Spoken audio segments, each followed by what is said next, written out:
Hey moms, it's Laura Ollinger. Welcome to the Positively Healthy Mom podcast. Because there's no manual for the hardest job in the world. Hello, and welcome to the Positively Healthy Mom podcast. I'm Laura Ollinger, your host, and today is my very first solo episode. I decided to just do my own thing today, and I'm going to have a conversation with you all. So very unscripted, bear with me. Hope I don't ramble too much. And so today's topic that I wanted to talk about is, do you know your child's heart? And what I mean by that is, do you know what their hopes and dreams are? Do you know what their fears are? Do you know how they feel about themselves? Do you know if they're having any pain or any stress, or what is causing them any harm? So a lot of times we as moms or parents go through our lives and we're so focused on the logistics. I know I am. It's all about what are we having for dinner and what time are we leaving and what equipment is needed, what has to be done. And so often we kind of forget to go deeper. And in order to do that, a lot of times what needs to happen is we kind of first need to connect with ourselves. So when I teach my Cracking the Parent Code course, the first step is being aware of yourself and having that awareness about kind of who you are, how you're showing up. That level of self-awareness is so important. But then the next step is emotional regulation and getting yourself regulated so that you can tune into your kids. So if we really want to know what's in our kids' hearts, we really have to slow down. And so in order to learn about what is in our kids' hearts, they need to feel comfortable talking to us. And what I found is there's about 6 major reasons why our kids won't open up to us, especially teenagers who are kind of getting out on their own, wanting to have their own identity away from their parents. And a lot of times that means they're spending more time in their rooms, or they're spending more time with their friends, and we don't always know about what is really going on in their hearts. So let's talk about those things. The first reason why parents don't always know what's going on in their kids' hearts is because parents' reactions to things, whether they're responding or reacting, the way to know the difference between those two is to know, are you feeling activated? Are you feeling emotionally activated? And if you are, then most likely you are reacting to something. It's probably some trigger from your past, and so you're reacting to this present moment with a big emotional charge. A response is more regulated. So that is more coming to a place, and it doesn't mean you can't have feelings about things, but it's coming to a place with kind of more an intentional response to things. So if you are dismissive to your child's feelings or invalidating to them, that's something to look at to see if you are reacting versus responding. And so you may not really know. Unless your teenager tells you that directly, you may not really know, but that's something to kind of ask yourself and build that self-awareness. If your child comes to you and they say, hey, I have this problem, and you say something like, no, it'll be fine, or don't worry about it, or it'll work itself out, or you're overreacting, that's, likely being taken as a dismissive response. And so therefore, they're not going to open up to you again in the future when they do have some hope or dream that they want to share with you, or a pain or a fear or some type of self-doubt that's creeping into their lives. The next thing is that they feel like you might not understand. So maybe they really do want to talk to you about something, but for whatever reason, they feel like you will not understand where they're coming from, why they want something, why they did what they did. And so, that's something to look at too. What is it that you are doing that's making potentially your child feel like you don't understand? The third thing is fear of being judged. So I know I can relate to that as a teenager, thinking back to my days, that I was worried sometimes that my parents were going to judge me for a way I did a certain thing. I know my style of doing things is very different than how my dad did things. And I was always worried maybe he would judge me for how I was doing things.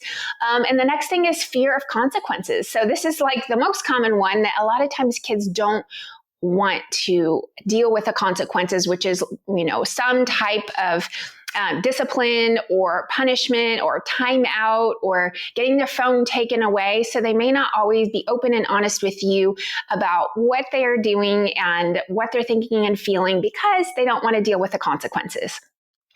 The next thing is they do have an image to uphold. So similar to that feeling of being judged, maybe your child is the golden child and they're always been the responsible one and they're the oldest and so they're the most mature, and maybe they do something, just stupid like everybody does, and they don't want to disappoint you and they have this image to uphold, and so they don't want to lose that label as the responsible child. The next one is just everybody's trying to find their own identity, who they are in this world, how they're showing up. And a lot of times when teenagers are, creating their own identity, they know that it may not mold with the family's values.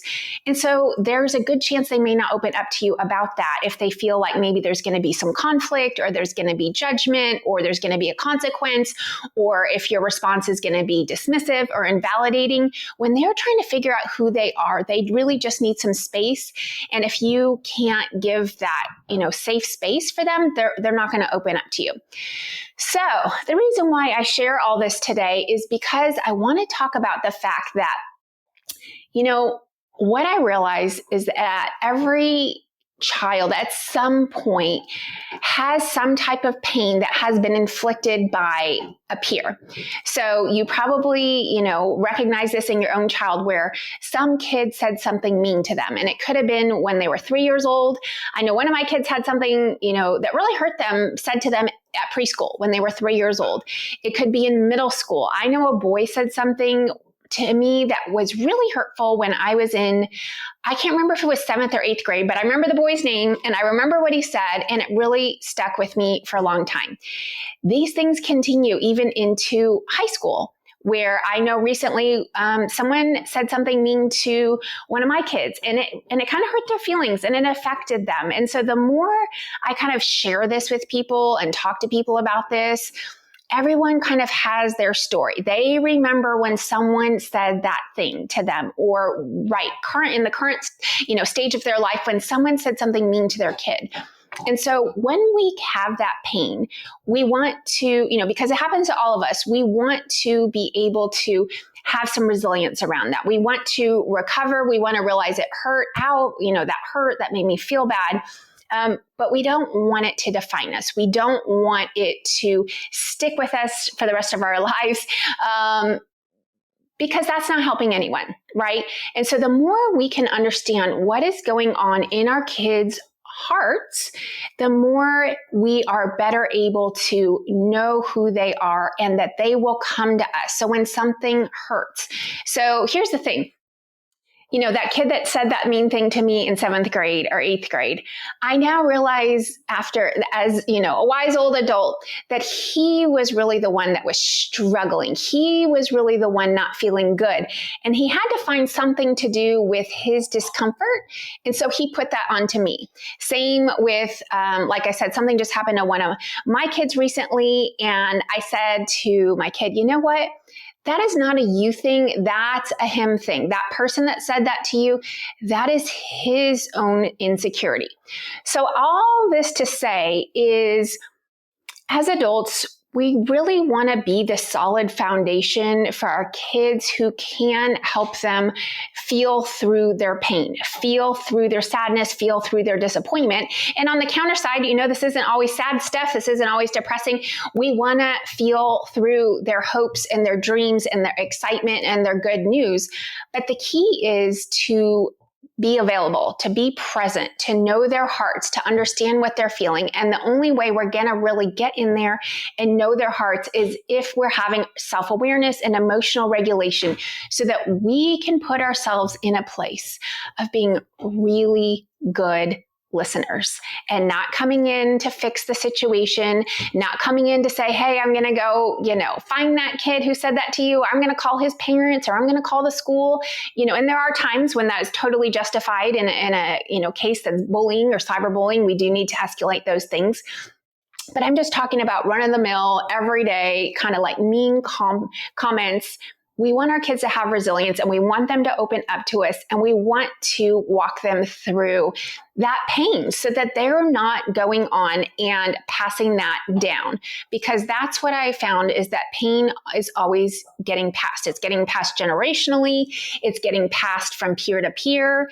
And so the more we can heal, ourselves, our own past pain, the more we're available to help our children process their pain, be there for them, and help them be resilient, learn how to bounce back, and learn how to not let these things define us. So that is it for today. This is short and sweet. Thank you for listening, and I hope to see you next week. Thanks. Bye. Thank you for listening to the Positively Healthy Mom podcast, because there's no manual for the hardest job in the world. Don't forget to subscribe and share with your friends.